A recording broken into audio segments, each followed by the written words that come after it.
Okay, so when I'm dealing with Christians and trying to train them and teach them to learn to read the Bible,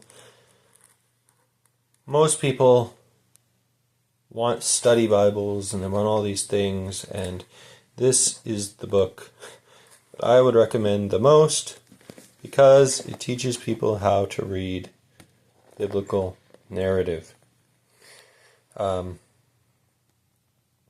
The guy is an international expert in Semitic languages, teaches classical Hebrew at the University of Leiden in Netherlands. I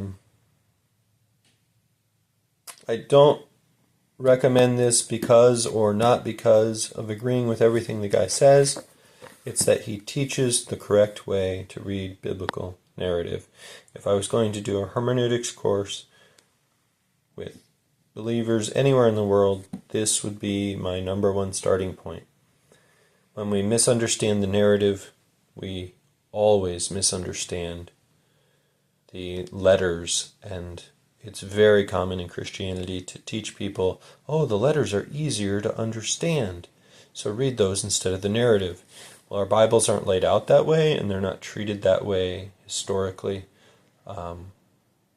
And it's really a shame that people think that letters, which are often written in reference to what is contained in the narratives, are the starting point, instead of understanding that story is the natural form of human communication, and that it's the grasp of the narrative in the Bible that determines whether or not a person stays on track when they're reading the letters, instead of jumping to conclusions and then interpreting them back into the narrative and really ending up with a very unbiblical worldview. All right, that's enough, but important enough that I guess a big part of having a family Bible is to say, hey, we really value the Bible.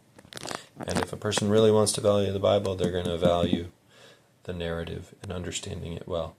And this introductory guide, I think, is sufficient to get people on the right track. Maybe that'll help you. Maybe it'll help you with students. Let me know if it does.